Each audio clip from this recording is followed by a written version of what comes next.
Chapter 11. Sorting It Out. September 27th through November 2nd, 1900.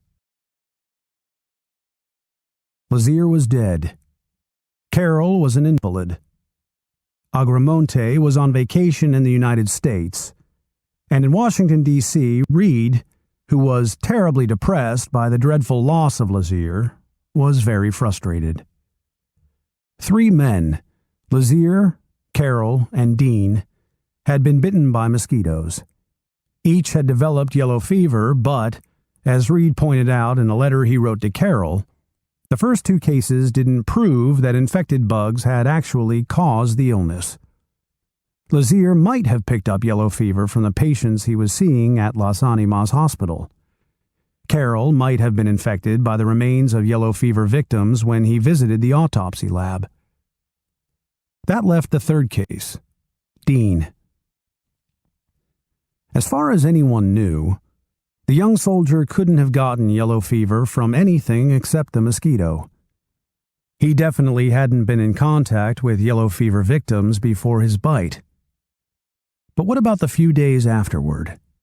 Had Dean come close to any yellow fever patients, or the remains of yellow fever victims between the time that he'd been bitten and the time he'd gotten sick? Had he been in Havana, where the disease was raging? Was there anything except the mosquito that could possibly have given him the illness? Reed had to find out. And, a few days after Lazier's death, he headed back to Cuba. This time the sea voyage was pleasant, and Reed was soon greeting James Carroll and the rest of the medical staff at Camp Columbia. Although it had been about a month since Carroll's illness, the bacteriologist was still feeble and unwell.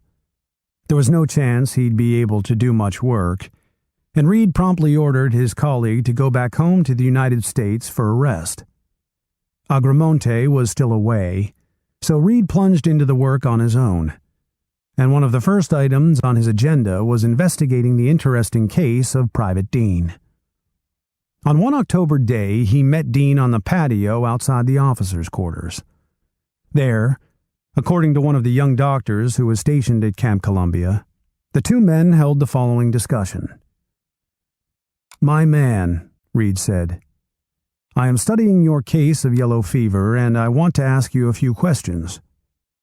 Then, to test Dean's honesty, Reed held up a coin. "I will give you this $10 gold piece if you will say you were off this base at any time, until you returned sick with yellow fever," he told the soldier.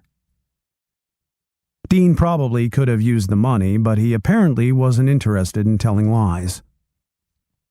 "I'm sorry, sir," the private replied truthfully, "but I did not leave the post at any time during that period."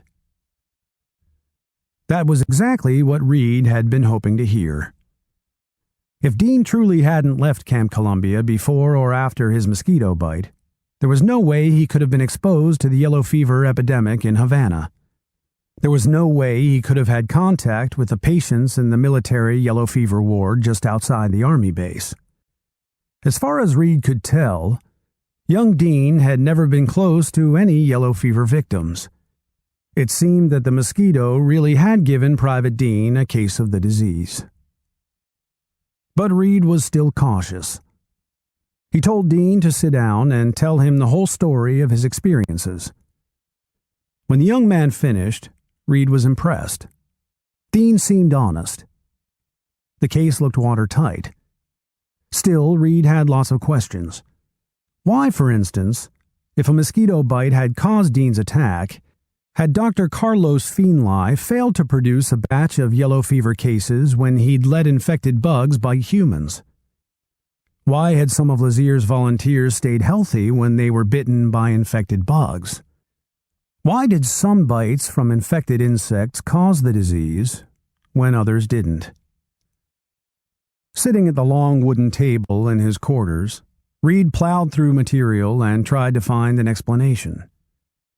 He went through Lazier's painstaking notes on the experiments. He read and reviewed scientific articles.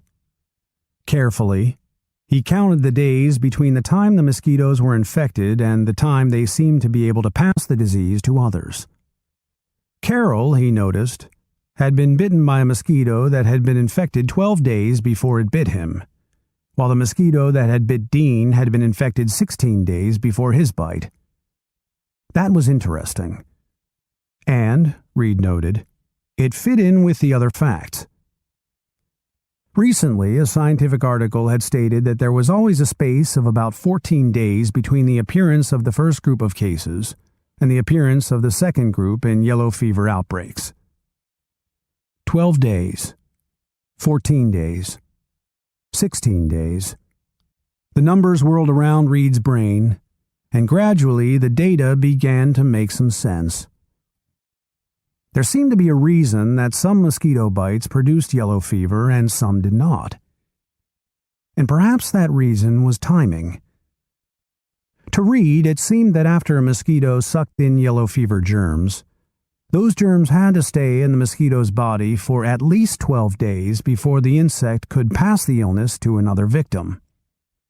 If Reed was right, then Dr. Feenley's earlier experiments had failed probably because the Cuban scientist hadn't let the yellow fever germs remain inside his insects long enough. And Lazier's early experiments? Well, they too hadn't succeeded probably for that reason. By the middle of October, Reed was pretty sure that he was onto something. But in science, pretty sure isn't good enough. If Reed was going to prove absolutely that mosquitoes carried yellow fever, if he was going to demonstrate exactly how the insects did it, he was going to have to confirm his hunches with experiments. And experiments cost money. On the morning of October 12th, Reed climbed into a carriage and headed to Havana for an appointment with Major General Leonard Wood, the Governor General of Cuba. As the two men stood by a window that looked out toward the bustling Cuban harbor, Reed came directly to the point. "General Wood," he said, "will you give me $10,000 to continue and complete these yellow fever experiments?" General Wood had started his military career as an Army doctor. He understood that the team's work was important, and he answered very quickly, "I will give you $10,000, and if that proves insufficient, I will give you $10,000 more." The sum of $10,000 in 1900 was roughly equivalent to $250,000 in today's money. It was a huge commitment, and to celebrate, Reed went out to lunch with his old friend Jefferson Keane, the chief U.S. medical officer for Western Cuba. Together, the two men drank a toast to success with a bottle of red wine. Then it was back to work, and Reed was busy. He couldn't yet prove that yellow fever was always caused by a mosquito bite, but he could tell the scientific world that in one case, Dean's, a mosquito bite had caused a single clear-cut attack of yellow fever. And that was big news. It was news that could make scientific history. Most important, it was news that might save lives, and Reed wanted to present it at once. In the space of 8 days, Reed wrote a 5,000-word report, stating that his team had found evidence that clearly indicated that the bite of a mosquito could cause a case of yellow fever. Then he packed his bags and boarded a ship headed for the United States. When the ship docked, he traveled west, and at 3:30 on the afternoon of October 23, 1900, Major Walter Reed stepped up to the podium in an Indianapolis lecture room and began to read his report to the members of the American Public Health Association. First, Reed thanked Dr. Feenley for suggesting the mosquito theory and for providing the mosquito eggs that the team had used for research. He carefully described the team's experiments. Then, finally, he read the most important words. From our study thus far of yellow fever, we draw the following conclusions. 1. Bacillus icteroides stands in no causative relation to yellow fever. 2. The mosquito serves as the intermediate host, the carrier, for the germ of yellow fever. It was an exciting, groundbreaking statement, but not everyone believed it. The Philadelphia Medical Journal called Reed's report pure speculation. The Washington Post just scoffed.